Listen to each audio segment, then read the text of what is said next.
राधे राधे महाराज जी। जी भैया। महाराज जी, मैं एक प्रश्न पूछना चाहता हूँ। थोड़ा सा मुझे गुरु की महिमा, गुरु का जीवन में क्या योगदान है और गुरु का असली स्वरूप क्या है, मतलब जो मैं समझता हूँ कि गुरु में और भगवान में कोई भेद नहीं है। कोई इंसान भगवान नहीं हो सकता। तो वो संत नहीं है, वो दिखे संत, क्योंकि ऊपर के दिखावे से या इस सत्संग वचन सुना देने से संत नहीं होता। संत के बहुत ही ज़्यादा गहरे जो लक्षण होते हैं वो जन साधारण की पहुंच से दूर होते हैं। एक तो संत का ज्ञान से पहचान होता है, संत की और असंत की उसके वचनों से, उसके सत्संगों से पहचान होती है। और सदग्रंथों में तो और भी बहुत सी पहचान बताई है कि उल्टे लटके हुए संसार रूपी वृक्ष को जो भिन्न भिन्न बता देगा स वेदवित वो तत्वदर्शी संत है। गीता जी अध्याय नंबर 15 के श्लोक नंबर 1 में यही ज्ञान दिया है। तो नमस्कार दर्शकों, स्वागत है आपका हमारी आज की फिर से एक और महत्वपूर्ण वीडियो में। दर्शकों, आज की वीडियो फिर से आपके लिए महत्वपूर्ण होने वाली है, क्योंकि आज की वीडियो में दादा जी की भाई साहब है, उनके शिष्य ने बहुत ही महत्वपूर्ण सवाल किया है। उन्होंने यह सवाल किया है कि महाराज जी, गुरु का असली स्वरूप क्या होता है। और उन्होंने यह सवाल भी किया है कि महाराज जी, कबीर साहब की एक वाणी है कि गुरु मानुष कर जानते ते नर कहीं है अंध, होवे दुखी संसार में आके यम के फंद। तो महाराज जी, हमें गुरु को किस दृष्टि से देखना चाहिए। तो दर्शकों, क्या सभी संत संसार में भगवान के तुल्य होते हैं, या केवल संसार में पूर्ण संत एक ही होता है जो भगवान मानने के तुल्य होता है। दर्शकों, इस टॉपिक को लेकर हम दो संतों के विचार जानेंगे। पहले जानेंगे दादाजी महाराज जी के विचार, फिर जानेंगे संत रामपाल जी महाराज जी के विचार। दर्शकों, वीडियो पूरी देखिएगा। पहले जानते हैं दादाजी महाराज जी के विचार। राधे राधे महाराज जी। जी भैया। महाराज जी, मैं एक प्रश्न पूछना चाहता हूँ। थोड़ा सा मुझे गुरु की महिमा, गुरु का जीवन में क्या योगदान है और गुरु का असली स्वरूप क्या है, ये मैं जानना चाहता हूँ। गुरु बिन भव निधि तरय न कोई, बिना गुरु के कोई भव सागर को पार नहीं कर सकता। गुरु कैसा होना चाहिए? गुरु ऐसा होना चाहिए जो आपके हृदय में भक्ति का, प्रेम का दीपक जला सके, जो आपके अज्ञान के अंधकार को सदा नष्ट करता रहे। ऐसा गुरु होना चाहिए। गुरु विरक्त होना चाहिए, समाज सेवी और उदार भाव वाला होना चाहिए। गुरु के लक्षण तो गुरु में होते ही हैं। हम बस ये देखें कि हमारे गुरु, वैसे एक बात आपको बताएं कि गुरु का चयन हम तो भगवान के चरणों में छोड़ दें, हम अच्छे भाव से चलें। तो जब आप अच्छे राह पर अच्छे भाव से चलते हैं तो अच्छे गुरु की व्यवस्था हमारे ढूंढने से नहीं होती, भगवान खुद हमारे लिए अच्छे गुरु की व्यवस्था करा देते हैं। ध्रुव जी महाराज जब तपस्या करने गए तो उन्हें पता ही नहीं था कि मेरा गुरु कौन होगा, लेकिन उन्हें नारद जी जैसे गुरु रास्ते में मिल गए। तो जब आप अच्छी भावना से चलते हैं तो अच्छे गुरु स्वयं प्राप्त हो जाते हैं भगवान की कृपा से। और गुरु जी, जैसे हमें गुरु मिलते हैं तो उनका असली स्वरूप क्या है? स्वरूप में मत जाइए। भगवान के अनेक स्वरूप हैं। ये समझिएगा कि जो गुरु तत्व है वो ईश्वर का ही अंश है, विशेष अंश है। भगवान सबसे कैसे बात कर सकते हैं, भगवान सबसे कैसे मिल सकते हैं। इसलिए भगवान ने अपने आप को गुरु के रूप में परिणित किया कि मैं गुरु के रूप से सबसे मिलूंगा, सबसे बात करूंगा, सबका सुख दुख सुनूंगा। इसलिए गुरु जो आपके अंधकार को मिटा दे, अज्ञान को मिटा दे, बस वो गुरु है। आप स्वरूप, किस स्वरूप की बात कर रहे हैं? रूप रंग की बात कर रहे हैं क्या? कि नहीं, हाँ। नहीं, रूप रंग तो गुरु जो होते हैं हमारी तरह ही दिखते हैं, हमारी तरह ही बात करते हैं। फिर किस स्वरूप की बात? मैं उस स्वरूप की बात कर रहा हूँ जो जिस तरह अर्जुन को श्री कृष्ण ने अपना असली स्वरूप दिखाया था। हाँ। अर्जुन जो थे वो कृष्ण के कंधे पर हाथ भी रख देते थे, लेकिन उन्हें ये नहीं पता था वो जिनके कंधे पे हाथ रख रहे हैं उनका असली विराट रूप क्या है। बिल्कुल। तो अर्जुन ने पहले कहा शिष्यस्तेहम, हे श्याम सुंदर मैं आपका शिष्य हूँ। जब आप किसी गुरु की शरण में जाते हैं और गुरु के चरणों में समर्पण कर देते हैं। तो अर्जुन ने पहले समर्पण किया, फिर भगवान ने स्वरूप दिखाया। जब आप गुरु के चरणों में समर्पण कर देंगे तो भगवत कृपा से अपने आप आपको विराटता का दर्शन हो जाएगा। भगवान की कृपा से आपको ईश्वर का अनुभव होने लग जाएगा। वो सब चीज़ें वो बाद में होने लग जाती हैं। और महाराज जी, जैसे हमारी ये भौतिक आंखें होती हैं, हमारी आध्यात्मिक आंखें भी होती हैं, तो क्या भौतिक आंखों से हम दर्शन कर सकते हैं? क्योंकि जो बाहर हम देखते हैं वो तो सिर्फ हम देखते हैं, क्या उन्हें ही असली दर्शन कहते हैं? ना, अर्जुन ने बोला ना कि प्रभु मेरी आंखें समर्थ नहीं है आपको देखने के लिए, तब भगवान ने अर्जुन को दिव्य चक्षु प्रदान किए। हाँ जी। तो उसी तरह जब हम ईश्वर के प्रेम में डूबते हुए चले जाएंगे तो भगवत कृपा से हमें भगवान स्वयं कहते हैं ना, सोई जानई जेहि देहु जनाई और जानत तुम ही हुई जाई। भगवान जिसे जनाना चाहेंगे तो स्वयं दिव्य चक्षु देकर, दिव्य ज्ञान देकर वो अपने आप को जना देंगे। तो आप तो शरण में चले जाओ। ध्रुव जी शरण में चले गए, मंत्र लिया, बाकी भगवान ने जो दिखाना चाहा, जनाना चाहा, वो ध्रुव ने सब देखा, वो ध्रुव ने सब जाना। तो भगवान के ऊपर छोड़ दीजिए। गुरु की शरण में जाने के बाद आप तो भगवत चरणों में समर्पण की। गुरु करता क्या? गुरु का काम है ईश्वर के चरणों में समर्पण कराना। हाँ जी। फिर आगे का, फिर देखो पहले होंगे 3, गुरु, शिष्य और भगवान। फिर क्या होगा कि फिर गुरु क्या करेगा, शिष्य को और भगवान से जोड़ के गुरु हट जाएगा, फिर आप और भगवान 2 रह जाएंगे। फिर दोनों मिलकर एक हो जाना, प्रेम गली अति साकरी जामे दोनों समाए। फिर जब दोनों एक हो जाएंगे तो फिर जो जो भगवान दिखाएंगे सब देखना। तो भगवान की कृपा से फिर सब दर्शन होगा जो जो आप चाहते हैं। मैंने जितना जाना है महाराज जी, मतलब जो मैं समझता हूँ कि गुरु में और भगवान में कोई भेद नहीं है। भेद नहीं मानना चाहिए। एक दृष्टि तो ये कहती है कि गुरु और भगवान में भेद नहीं मानना चाहिए, ये बात ठीक है। लेकिन जब आप तत्व की दृष्टि पर उतरते हैं तो गुरु तत्व और भगवत तत्व, ये जो 2 तत्व हैं, ये हैं तो एक, फिर भी गुरु भगवान नहीं हो सकता। गुरु यदि भगवान हो जाता तो फिर भगवान का अर्थ क्या होगा? जैसे कबीरदास जी ने कहा है, गुरु को मानुष जानते ते नर कहिए अंध, गले में जम का फंद है और आगे नरक का द्वार। ऐसे दोहा शास्त्र कहते हैं कि गुरु को भगवान के तुल्य मानो, बिल्कुल मानना चाहिए। लेकिन इस बात को वो शिष्य समझें जो गुरु में भगवत दृष्टि है। अब कुछ गुरु लोग इसका गलत फायदा उठाते हैं कि गुरु की पूजा करो जी, भगवान की पूजा की तो जरूरत नहीं। इस बात को कह कह के कितने गुरुओं ने भगवान को घर से निकलवा दिया जी, फेंक दो भगवान की, अपनी फोटो की पूजा कराते हैं, अपनी पूजा। तो गुरु को यदि भगवान मान लिया जाए तो गुरु तो भगवान है, मान लो आप। लेकिन कुछ गुरु लोग उसका मिसयूज कर जाते हैं, तो मिसयूज ना करें। समाज कहीं उस चक्कर में गलत रहा। अब जैसे कुछ दिन पहले, कुछ वर्षों पहले आपने सुना कि एक गुरु जी आए, बोले मेरी फोटो रख लो, कृपा आनी शुरू हो जाएगी। फिर वो कुछ और गुरु आए जो खुद दूध से नहाते और दूध से नहा करके वो खीर भक्तों को बांटते। तो ये सब क्या है? ये इसी लाइन का तो दुरुपयोग जो आप लाइन बोल रहे हैं कि गुरु भगवान है, ये 2 नहीं है। तो इस लाइन का मिसयूज ना हो, इसलिए गुरु मार्गदर्शक है और भगवान तक पहुंचना है। भगवान तत्व भगवान है, कोई इंसान भगवान नहीं हो सकता, ये समझो। धन्यवाद गुरु। दास को आप जानते हैं संत रामपाल जी महाराज जी के विचार। तो वो संत नहीं है, वो दिखे संत, क्योंकि ऊपर के दिखावे से या इस सत्संग वचन सुना देने से संत नहीं होता। संत के बहुत ही ज़्यादा गहरे जो लक्षण होते हैं वो जन साधारण की पहुंच से दूर होते हैं।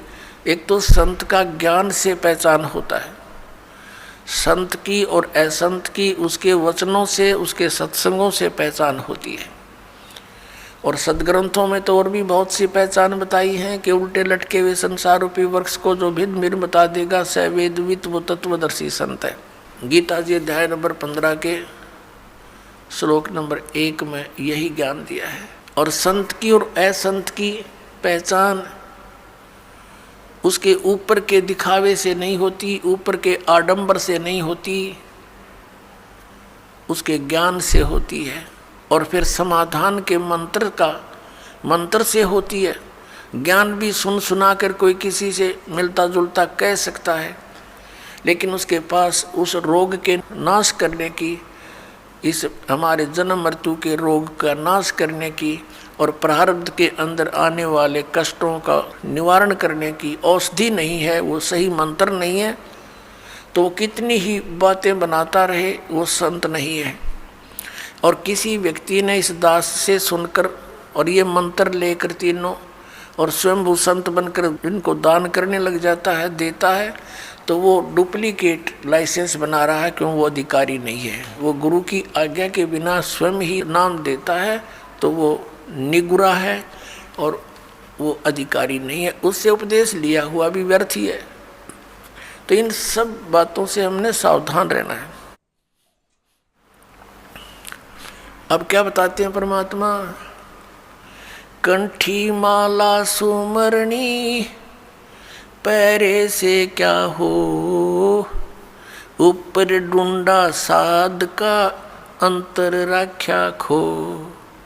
ऊपर तो साध का डूंडा पीट रखा, जैसे कंठी माला तिलक दाढ़ी दूढ़ी बढ़ा रखी, लाल कपड़े डाल रखे हैं, ऐसा दिखे जैसे बड़ा महापुरुष होगा, और अंदर भक्ति ना ज्ञान एक आने का। कहते ऊपर डूंडा साध का, ऊपर लोग दिखावा तिसा दिखे भाई, कति आदमी ने सोचा भगवान से मिल रहा होगा और अंदर खख नहीं उसके, तो उसका ज्ञान से पता लगेगा, उसकी बोली से पता लगता है। जैसे धर्मदास जी को जब ज्ञान हुआ, आदरणीय धर्मदास साहिब जी को, और परमात्मा उनसे बिछुड़ गए थे, उसके वियोग में संतों से मिलते थे और उन संतों से प्रश्न करते थे वो कि ब्रह्मा विष्णु महेश के माता पिता कौन हैं। गीता जी अध्याय नंबर 18 के श्लोक नंबर 62 में जो गीता ज्ञानदाता किसी अन्य भगवान की शरण में जाने को कहता है, वो भगवान वो परमात्मा कौन है, तो वो उसका जवाब नहीं दे पाते थे। वो वही बोली बोलते थे जो पहले बोला करते थे, ये तो अजरो अमर है, सर्वेश्वर है, महेश्वर है। तो उठकर चल पड़ता था कि ये संत नहीं असंत है। तो संत और असंत की बोली से पता लगे।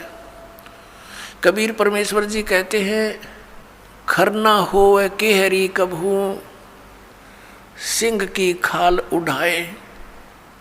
यदि गधे को सिंह की यानी शेर की खाल पहना दी ऊपर का कवर उसका, वो उस मात्र से सिंह नहीं बन जाता, शेर नहीं बन जाता, दिखता शेर है बिल्कुल।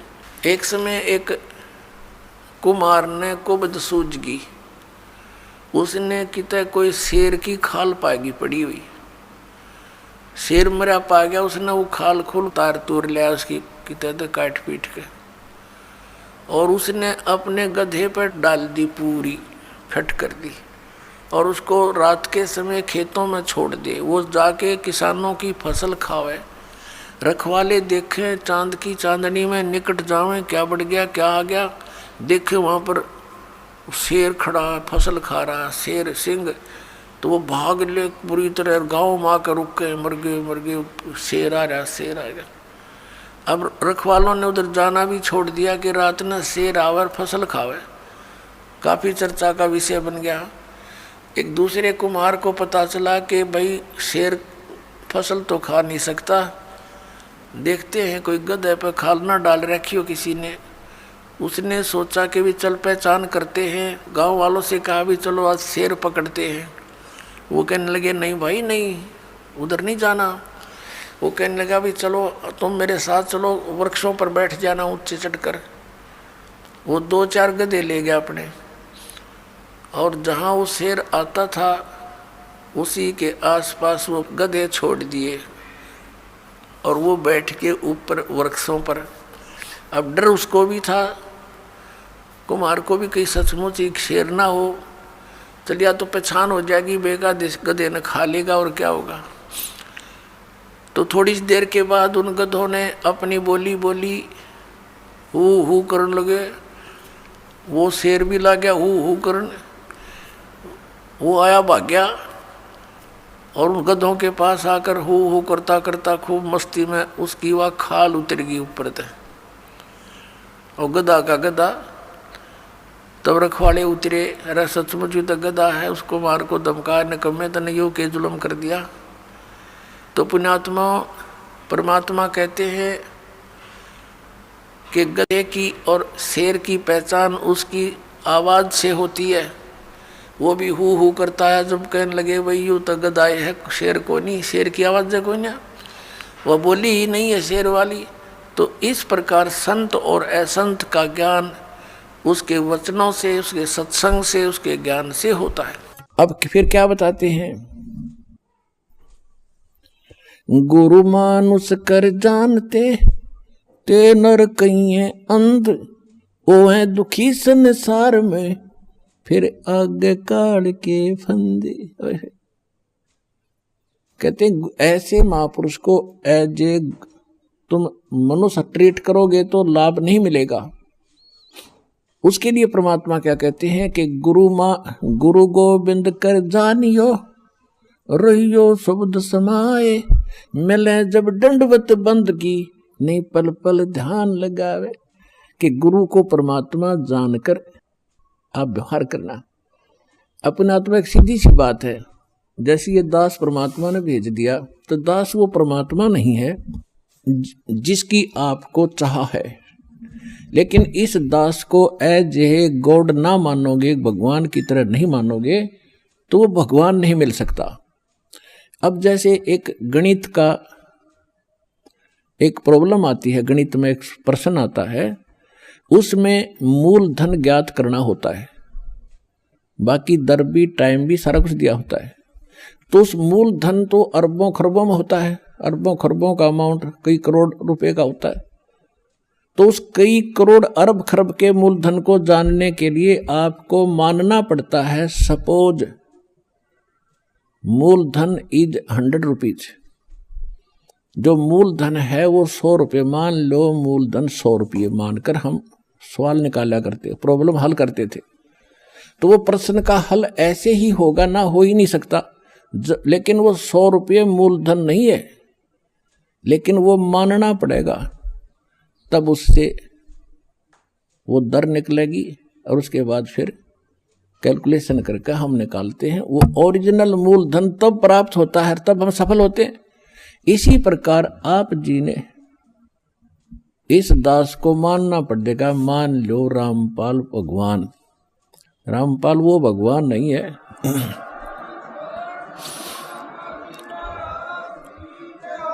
और इसको एज ए गुरु ट्रीट करके, एज ए गॉड ट्रीट करके आपने अपनी आदत सुधारनी है। क्योंकि जब आप यहाँ से जाओगे, यहाँ से चलते ही गुरु का रोल, पहले भी रोल है, फिर भी आपके साथ रहेगा। इस दास के रूप में आपका नीचे से गणेश जी के दरबार से अकाउंट क्लियर कराता चलेंगे। यानी आप जब यहाँ से चलोगे तो ऑटोमेटिकली आपके रास्ते साफ पाओगे। जैसे स्थान स्थान पर वो खड़े होते हैं, चौराहे पर सिपाही होते हैं ट्रैफिक को डाइवर्ट करने के लिए, ऐसे जब आप संसार छोड़ कर चलोगे आपको आप बताते चलेंगे आप इधर जाओ, आप इधर जाओ। तो आप गणेश जी के उसमें जाओगे, वहाँ जाते ही आपको क्लियरेंस चिट मिलेगी, लग जाइए जी आप जाओ। क्योंकि आपकी भक्ति ऐसी बन जाएगी, उनसे आप ऋणमुक्त होते चले जाओगे। फिर आओगे स्वाद चक्र में, यानी सावित्री ब्रह्मा के दरबार में, तो वहाँ भी आपको क्लियर चिट मिलेगी, आप जाओ जी आपका काम पूरा। क्योंकि परमात्मा पहले करवा के जा चुका होगा इस दास के रूप में, और फिर आगे जाके बैठ जाता त्रिकुटी के ऊपर, जहाँ मालिक का यहाँ इस ब्रह्मांड में एक मूल स्थान है, ऑफिस है, कार्यालय है। जैसे प्रत्येक देश में प्रत्येक देश का एक राजदूत भवन होता है, तो इस दास के रूप में आपको परमात्मा उस त्रिकुटी पर मिलेगा। तो फिर आप जाओगे नाभि कमल में। नाभि कमल में विष्णु और लक्ष्मी जी का दरबार है, वहाँ आपको फिर वहाँ से अकाउंट क्लियर लेना पड़ेगा, वो भी चिट आपको तैयार मिलेगी, नो ड्यू सर्टिफिकेट। फिर आप आओगे हृदय कमल में विष्णु पार्वती और शिव का जो दरबार है, फिर वहाँ से आप चलोगे और फिर आओगे आप कंठ कमल में दुर्गा का स्थान है, वहाँ से भी आपको क्लियर चिट मिलेगी। फिर आप पहुँचोगे त्रिकुटी पर। त्रिकुटी पर जाकर के फिर 3 रास्ते बन जाते हैं, उसको त्रिवेणी बोलते हैं। इन्हें कख भी नहीं पता त्रिकुटी पर। ये राधा स्वामी वाले कहते हैं हमने कोई जरूरत नहीं वेद ग्रंथों का, किसी को हम नीचे के भगवानों से हमने कोई लेना देना नहीं, हम तो सीधे त्रिकुटी में ध्यान लगाते हैं। त्रिकुटी को बरवाड़ा का बस स्टैंड है, वहीं पहुंच जाओगे त्रिकुटी पे। वाह भाई वाह। त्रिकुटी तक पहुंचने के लिए बहुत जोर लगेगा तुम्हारा। 7 जन्म भी 100 जन्म नहीं पहुंच सकते। साधनाओं से 5 काल नाम के जानो, 5 काल के नाम जाप करते हो, साधना कोई है नहीं, गुरु तुम्हारे है ही नहीं। क्योंकि जो राधा स्वामी के मुखिया थे शिवदयाल जी, उसका कोई गुरु नहीं, और वो भूत बनकर अपनी शिष्या में बोल रहा है। जैसे हम भूत बोलते हैं यहाँ पर, आप देख लो किस किस के अंदर बातें करते, ऐसा वो बातें कर रहा है वहां पर। तो कहने का भाव ये है कि त्रिकुटी पर जब आप पहुंचोगे तो वहां इस दास के रूप में परमात्मा मिलेंगे, और जैसा व्यवहार विचार आपका यहाँ है और जो डिमांड आप यहाँ लेकर मर रहे हो, तो वहां जाके फिर नहीं मांगोगे कोठी चाहिए जी, कार बन जाए, तो परमात्मा कहें जाते नीचे तू कार कोठी ले, वापस भेज देंगे। तो ये भी आपकी इच्छा यहाँ से इसलिए हटाई जाती है कि केवल ये मांगो, साई इतना दीजियो जा मैं कुटुंब समावे, हम भी भूखे न रहे अतिथि न भूख हो जावे। बता फिर क्या रहे क्या मांगने। कुटुंब समान का अर्थ है परिवार की रिक्वायरमेंट ऑफ द फैमिली। अब रिक्वायरमेंट अगर आपने कोई मोटरसाइकिल की आवश्यकता है तो वो भी देगा भगवान, अवश्य देगा। अगर आपको कार की आवश्यकता है तो कार भी देगा, ये गारंटीड समझ लेना। अब जिसने जाना है खेत में और वापस आना, बताओ वो क्या करेगा हेलीकॉप्टर का, वो तो मतलब की बकवाद कर रहा है।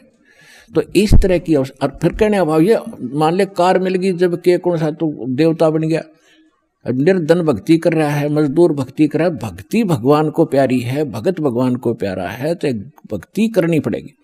किसी ने सुविधा है ऐसे जाने में तो वो कोई दिक्कत नहीं, वो ले लो, वो दे देगा। लेकिन एक मजदूर ने कहा मैंने कार चाहिए, तो कार ने शर्मा मारा, कसी उठा के तेरे जाके वहां खड्डा खोदना, कार ने क्या करेगा। हाँ, भक्ति दोनों ही करोगे, दोनों ही मुक्त होंगे। एक भक्ति दोनों ही सफल होगे, वो कार में घूमने भी सफल होगा और मजदूर भी को भी वही पद मिलेगा जो उस कार में बैठे हुए को मिलेगा। तो हमने तो वो चाहना है, यहाँ की वस्तु चाहिए नहीं आपको। तो इस प्रकार जब इस तरह की भावना आपकी हट जाएगी तो वहां त्रिकुटी पे एग्जाम होगा आपका।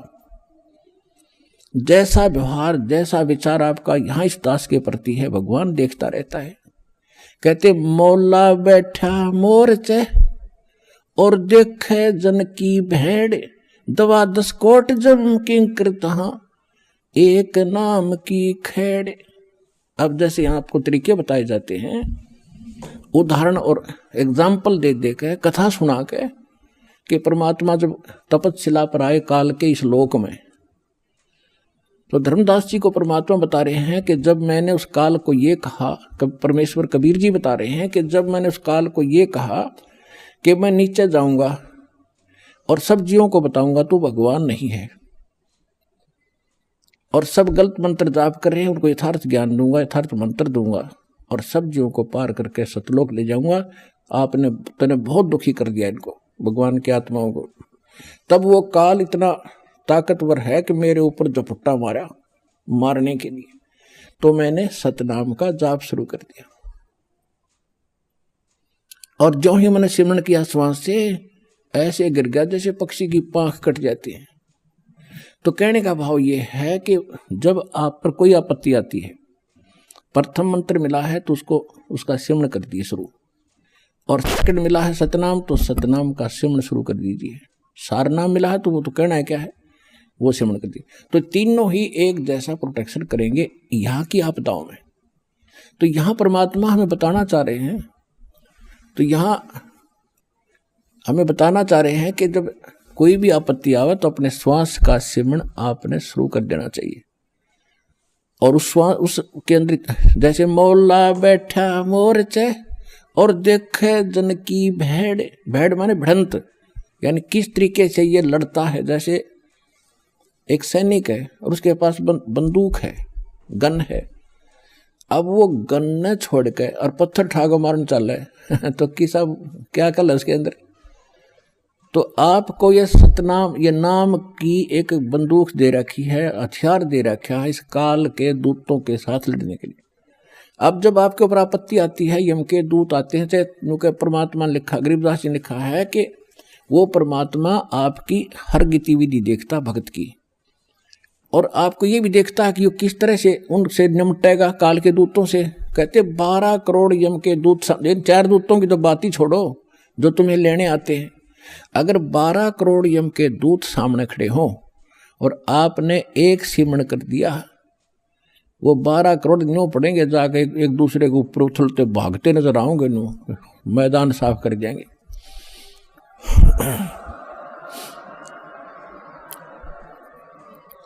अब कहते हैं मौला बैठा मोर्चे, मौला माने परमात्मा अपने स्थान पर देखा और आप बैठे, मौला बैठा मोर्चे देखे जन की भेड़। जो मोर्चे में भक्त बैठा है, यानी मोर्चा है हमारा हर काल का ही, उसके साथ हम लड़ रहे हैं, संघर्ष कर रहे हैं, भक्ति कर रहे हैं, सिमरण कर रहे हैं। और कहते हैं उस जैसे आपत्ति आती है उस समय अपना सिमरण शुरू करो दाता का, सब बातें भूल के। और वहां नो का हरी मां मर गया बचाइए तो कहेगा भगत है वो। तो परमात्मा ये देखता है कि वहां आप कैसे, कौन सा फार्मूला अपनाओगे, तो वो तरीके आपको यहाँ बताए जाते हैं। तो वहां एग्जाम होगा त्रिकुटी बजा का आपका।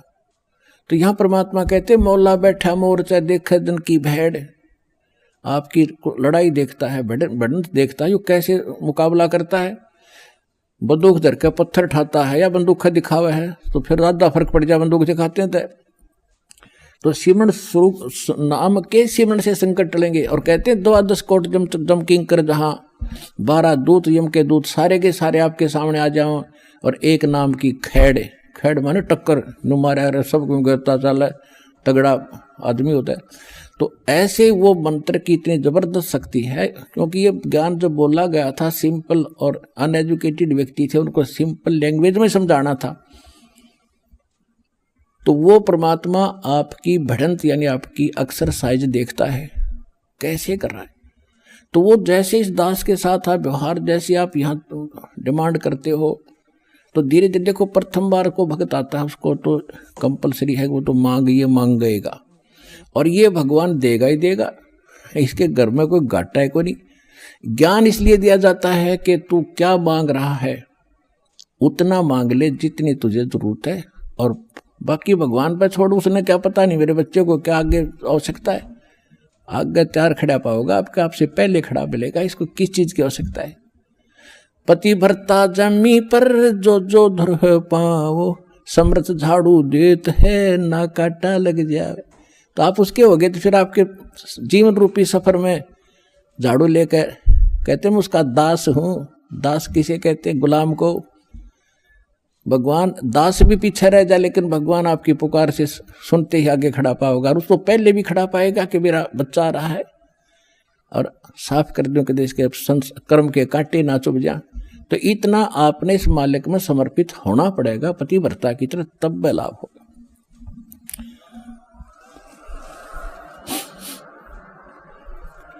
जब आप त्रिकुटी पर पहुंचोगे, अब जैसा भाव आपका यहाँ है, जैसे सोपन में भी फिर ऐसा ही करते हैं, जैसा आप अपने जागृत जीवन में कर रहे हो दिन में, ऐसा ही आपका फिर स्वप्न होगा।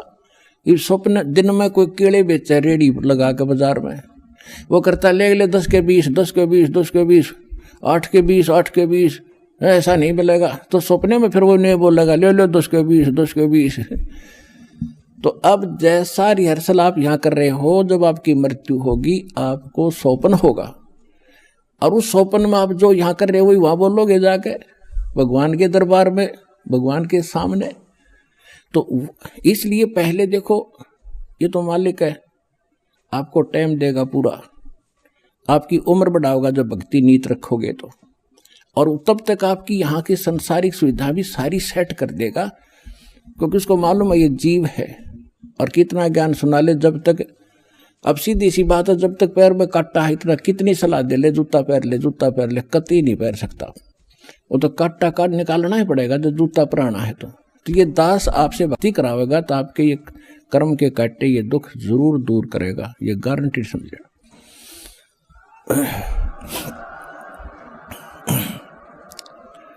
तो उसके लिए आपको धैर्य रखना पड़ेगा। धीरे धीरे रे मना धीरे सब कुछ हो, और माली सीते 100 घड़ा ऋतुआएं फल हो।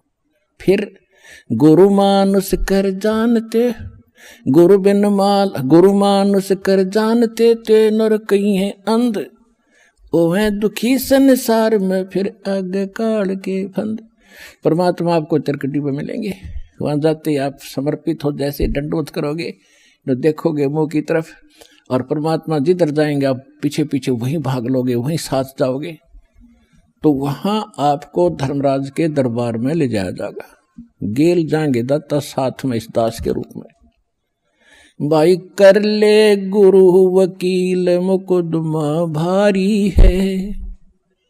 परमात्मा सब तरह की सलाह देते हैं कि गुरु आपके एज एडवोकेट का भी काम करेगा उस धर्मराज या न्यायाधीश के दरबार में, जो यहाँ का चीफ जस्टिस है 21 ब्रह्मांड का, एक ब्रह्मांड का। तो वहाँ साथ जाएंगे दास के रूप में परमात्मा, और उनको कहेंगे कि सर निकालो गीता अध्याय नंबर 18 के श्लोक नंबर 66 को। ये विधान है भगवान का, सर्वधर्मान परित्यज माम एकम शरणम व्रज अहम तवा सर्व पापे भयमुक्षामि मा शुच। वो किताब खुल जाएगी गीता वहीं पर कि इस तेरे भगवान की बोली हुई है ये, इस ब्रह्म की। और देखो ये क्या कहता है कि मेरे सतर के सब पूजा मुझे दे दो और फिर तुम जाओ, अब जी छोड़ो इसको। ये ओम नाम का जाप जो सतनाम में जो सेकंड मंत्र जो आपको दिया जाता है, उसमें प्रथम जो मंत्र है सतनाम 2 अक्षर का है, जो पहला अक्षर का मंत्र है ये ब्रह्म का है ओम। इसकी कमाई वहां दे देंगे, फिर वो ऑटोमेटिकली छोड़ देंगे, आ जाओ जी आप फिर। और फिर जो दूसरा मंत्र है सतनाम का दूसरा अक्षर है, उसकी कमाई फिर अक्षर पुरुष के लोक में देंगे जाके, वहां भी आपके साथ रहेगा परमात्मा इस दास के रूप में। और जब फिर 11वां द्वार पार किया, फिर 12वें द्वार को पार करके तब सतलोक में जाया जाएगा। ये 11वां द्वार, कोई 10वें द्वार तक अटक रहा है, एक ने की 11वीं खिड़की पर सुन ली अधूरा सधूरा। ये थे नीम हकीम, ये मधु परमहंस रांझडी वाला, 11वीं खिड़की आ गई, किशन नहीं पाई आज तक। ये थे काल के दूत। और परमात्मा को पता था कि इन मेरा संत धोएगा जाकर सारे की पोल पाड़ देगा। तो वो 12वां द्वार पार करके सतलोक में प्रवेश करेंगे और तब वहां चले जाएंगे जहां लौटकर कभी नहीं आते। तो परमात्मा की भक्ति और साथ में गुरु का यूं सहयोग आपको सदा बनाए रखना पड़ेगा। गुरु को सिर पर राखियो, गुरु सौंप्या सिर सौंप्या गुरुदेव को, सफल हुआ ये शीश नित्यानंद, इस शीश पर आप बसे जगदीश। कोटि जीव कोटि शीश तन दे लिए, जमराजा की फेंट, एक शीश देख ले सतगुरु अपने की भेंट। कहते इस काल को तने असंख्य शीश दे दिए, कित बेमौत मारा तेरे को, और एक शीश गुरु को देकर देख सतगुरु को। शीश देने का मतलब ये नहीं काट कर देना। एक गुरु शिष्य थे और गुरु उनको पढ़ा करते थे, बेटा गुरु की आज्ञा का पालन होना चाहिए, गुरु को भगवान के तुल्य मानना चाहिए। एक दिन उस गुरु ने परीक्षा लेनी चाहिए और कहा कि भाई आज मैं आपसे एक आदेश करता हूं। 5-7 भगत थे गुरु चेले, तो सब चेले कहने लगे जो आदेश हो गुरुदेव कि भी मेरे सिर में 5-5 जूते मारो। अब 5 के 5 सुन हो गए। तो फिर वो याद दिलाते हैं कि गुरु की आज्ञा का जो पालन नहीं करते वो शिष्य फेल होते हैं। भाई देख लो, और तो उठे नहीं, एक खड़ा हुआ अपना जूता निकाला, गुरुजी के चरणों में बैठ के अपने सिर में मारे 5 पट्टा पट। गुरुजी बोला भाई डांडी मत मारे, तेरे सिर में नहीं मेरे सिर में कहा था मैंने, मेरे मारे। तो उस विवेकशील चेले ने कहा जी ये दास का शीश भी तो आपका ही है। तो कहने का भाव ये, आपने ऐसे समर्पित और विवेक से होना पड़ेगा, तब गुरु बिना आपका मोक्ष नहीं। और गुरु आपको मिल गया, आप कल्याण कराओ, अपने परिवार को लाओ, और जहाँ तक संभव हो सके इस ज्ञान को फैलाओ। बहुत बड़ा परोपकार होगा आपको, विश्व का कल्याण होगा।